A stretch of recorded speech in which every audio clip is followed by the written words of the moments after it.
Mais bonjour, je suis Claire Sauvager, je suis artiste plasticienne.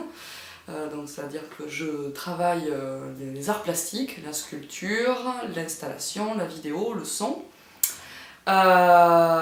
Et depuis 3 ans, vraiment un travail essentiellement sculptural, donc vraiment de la sculpture, comme on peut voir ici. Et par rapport à mon parcours, j'ai été à l'université Jean Jaurès, qui est au Mirail à Toulouse, donc j'ai fait un master d'art plastique. Ma dernière année, je suis partie en Erasmus en Angleterre, et là j'ai été dans une école qui s'appelle The Birmingham Institute of Art and Design, donc BIAD. Et puis je suis revenue en France en 2010 et là j'ai eu le Master Pro Création numérique qui était une formation pour acquérir des compétences sur le plan vraiment des outils numériques. Voilà. Donc là je travaille à Toulouse principalement. Après je suis amenée à bouger en France et même à l'étranger si j'ai des contrats, donc si j'expose dans des festivals par exemple, si je développe des workshops ou des choses dans le domaine de la création ou de la diffusion de mes œuvres. Donc là oui, je travaille essentiellement à Toulouse, je travaille pour des associations, une association dans laquelle je suis très active, c'est l'association Patchwork Art Émergent, voilà, qui est une association qui est menée par des artistes dont les objectifs sont de promouvoir la création numérique et les arts contemporains par le biais de soit de produire des œuvres, de les diffuser ou de faire des ateliers de médiation, voilà. Donc voilà, et je travaille aussi je peux travailler aussi pour des musées, pour des collectifs d'artistes, c'est très large. Alors, il y a une œuvre effectivement qui a été largement diffusée, c'est-à-dire qui a été exposée de nombreuses fois, qui s'appelle Mental Map. C'est une installation de sculpture en impression 3D. Alors, installation, c'est vraiment un terme du milieu des arts contemporains. C'est-à-dire que c'est un environnement, donc là, je vais y revenir après. Donc là vous avez une des sculptures en fait, mental map, donc en anglais c'est, bon, en français ça veut dire carte mentale, et ces sculptures elles sont accrochées, elles sont suspendues par du fil de pêche qui est très très fin, qui est quasiment invisible, sous lumière noire. Alors là il y a une image ici, effectivement, où on voit la sculpture mise en scène avec la lumière ultraviolette, et elles sont peintes dans un certain blanc en fait, qui réagit à la lumière noire, qui réagit à cette lumière ultraviolette et donc deviennent lumineuses. Donc elles deviennent comme des objets comme ça, suspendus dans l'espace, dans un espace obscur, en lévitation, comme des objets voilà, très précieux. Voilà, on peut voir plein de choses à travers ces sculptures qui flottent, elles flottent. Voilà. Elles sont sans gravité, sont lumineuses. Et en fait, quand le spectateur entre dans l'œuvre, il se pose la question, mais qu'est-ce que je vois ? D'abord, il a l'impression de voir des hologrammes, parce que comme c'est en 3 dimensions, il y a un côté très virtuel, etc. Donc il a vraiment la sensation de voir un hologramme. Et après, il se demande, mais qu'est-ce que c'est ? Qu'est-ce que ça représente, en fait ? On peut voir effectivement un vaisseau, on peut voir des vaisseaux, on peut voir des architectures, des maquettes d'architecture. Alors ça se rapproche un peu plus de la maquette d'architecture. Il y a des gens qui voient des animaux, voilà, ils imaginent des animaux. Et en fait, une carte mentale, qu'est-ce que c'est ? Alors c'est quelque chose qui est absolument personnel. Quand je me déplace en fait, de chez moi à mon lieu de travail, en fait, j'ai travaillé dans plein de boulots très différents, et notamment des boulots très répétitifs. Donc je répétais comme ça ce trajet, je le répétais, et à force de le répéter, dans mon esprit s'est créé une carte de ce parcours. Et du coup, c'est un parcours qui est en 3 dimensions. Donc là, je vais vraiment parler de comment ça se passe, pour que vous compreniez mieux. Donc là, ici, la petite boîte qui est ici, c'est mon appartement de l'époque, j'ai déménagé de nombreuses fois, c'est à Toulouse, cette carte se passe à Toulouse, il y en a d'autres qui se passent dans d'autres lieux. Donc là, c'est chez moi. Je sors de chez moi, je prends une première rue. Alors à l'époque, j'habitais rue Thionville, qui est d'ailleurs pas très loin d'ici. Hop, et puis là, j'arrive à Jean Jaurès. Et ici, j'arrive à... il y a un petit M, donc là, c'est le M du métro. Je descends les escaliers, je redescends les escaliers. Et là, ici, devinez, qu'est-ce que c'est? Qu'est-ce qu'on fait avant qu'on rentre dans le métro? Non, on valide le ticket, voilà. Et on valide le ticket, donc c'est un tourniquet, c'est pour ça que c'est une petite roue en fait, une espèce de petit mécanisme. Puis on redescend les escaliers et là on arrive ici, donc dans cette grosse partie là, qui est un tunnel. Voilà, un tunnel, donc le tunnel du métro.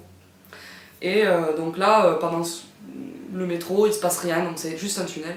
Je ressors, hop, tac, tac, tac, tac, tac, là il y a un énorme escalator. Hop, je reprends, là j'arrive à Capitole, pas très loin de Capitole, et là, ici, là, il y a un petit truc. Là, ici, avant, il y avait Virgin, maintenant ça n'existe plus. C'est le magasin, et hop, là on arrive au Capitole, ici il y a la croix d'Occitanie, que l'on trouve sur la place du Capitole, et on arrive ici dans un fast-food que je n'ai pas envie de nommer, parce que j'ai pas envie de leur faire de pub. Mais tout le monde sait qu'est-ce que c'est, voilà. Donc j'ai travaillé là dans ce lieu-là pendant un sacré bout de temps. Et du coup, ce trajet, voilà, tous les trajets quotidiens que j'ai fait, je me suis posé la question, mais en fait j'avais besoin de me réapproprier mon trajet quotidien, j'avais besoin de lui redonner une valeur. On est des millions d'individus à aller au travail, donc travail, mais boulot, dodo, comme on dit. Boulot, on en dit, qu'est-ce qu'on dit déjà? On dit... Métro, boulot, dodo. Métro, boulot, dodo. Voilà, métro, boulot, dodo. Beaucoup de personnes prennent les transports en commun. Et dans des grosses villes, alors Toulouse c'est plus petit, mais dans les grosses villes comme Paris ou comme je sais pas, Singapour, où les transports en commun ou Tokyo sont extrêmement fournis, quoi, très chargés, les gens passent énormément de temps dedans. Et ils sont déjà dans leur travail en fait, quand ils sont dans leur trajet quotidien, ils sont déjà dans leur travail. Et ils oublient ce moment-là, et moi j'avais envie de lui redonner une valeur, donc j'avais envie de créer des sculptures à partir de ma propre expérience de ce trajet quotidien, et à travers la carte mentale, à travers les mental maps. Alors du coup cette œuvre elle a été réalisée, elle est en impression 3D, donc les sculptures en impression 3D, elle utilise l'impression 3D. Donc voilà, donc là on voit le résultat. Donc j'ai utilisé des imprimantes qui ont une certaine technologie. Et donc c'est du plastique en fait, hein, c'est du plastique. Et pour pouvoir imprimer en 3D une sculpture, il faut d'abord la modéliser, il faut d'abord la dessiner sur l'ordinateur, avoir un fichier en 3 dimensions qui ensuite va être envoyé à l'imprimante, et l'imprimante va imprimer couche après couche. Voilà, et là on voit, elle est là. Voilà, elle est là l'imprimante. Donc voilà, et j'en ai 2. Il y en a une ici, une ici. Et voilà, donc c'est ici que j'ai fait les sculptures grâce à l'impression 3D. Et l'impression 3D, pourquoi? Parce que c'est à la fois très précis, très facile à utiliser.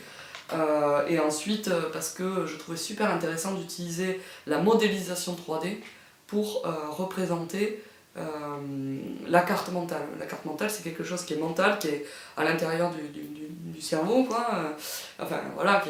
Mais qui est virtuel quelque part. Et la modélisation 3D, on passe par quelque chose de virtuel aussi, par les outils numériques, et ensuite, paf, on arrive à la réalisation, et là, c'est tangible. Donc ça, vraiment, c'était super important pour moi, d'utiliser l'impression 3D. Est-ce que tu peux nous dire quel est ton ressenti vis-à-vis de ce trajet précis, par exemple? Qu'est-ce que tu as ressenti quand tu faisais ce trajet tous les jours? Alors, d'ailleurs, le ressenti au sein du trajet quotidien, c'est quelque chose qui a motivé aussi la création de mes œuvres. Quand je suis arrivée dans Toulouse, dans cette grande ville, il y a beaucoup de monde qui prennent les transports en commun. On peut ressentir ça aussi à Paris, moi je ressens beaucoup à Paris. Quand je faisais ce trajet quotidien, on travaille, on a des horaires très précis, on doit arriver à l'heure, on doit prendre les transports, on doit prendre telle rue, on doit prendre tel métro, on doit prendre telle ligne, on doit changer, on doit, c'est l'obligation. Et en fait on est très seul. Moi c'est ça que j'ai ressenti, c'est qu'on est des millions de gens à faire ces trajets, et on est des millions à être seuls aussi au sein de ce trajet. Donc les sculptures, elles représentent ça aussi. Elles représentent aussi un seul et même trajet au sein de la ville, mais qui est très rectiligne. Si on demande à quelqu'un d'autre de faire ce travail-là, il va pas forcément faire la même chose. Il va pas forcément voir la même chose. il y a des gens qui voient des robots ou des machines ou des choses comme ça. Parce qu'en fait, moi je me sens dans une sorte de machinerie urbaine. Voilà, je parle de machinerie urbaine, on est dans des engrenages, on est pris dans l'engrenage de la ville où on doit prendre telle chose et telle chose pour arriver à tel lieu. Voilà, tel bus, tel métro, telle rue, pour arriver au lieu dans lequel on arrive, quoi. Donc voilà, donc pour moi ces sculptures, c'est une tentative de donner vie à quelque chose qui est un petit peu, pas mort, mais qui est un peu dur, quoi, quand même, en tout cas. Voilà. D'accord. Réinsérer de la poésie dans le trajet quotidien. Voilà. C'est un petit peu ça. Bah, merci beaucoup Claire Sauvager. Merci à vous. On vous souhaite prospérité.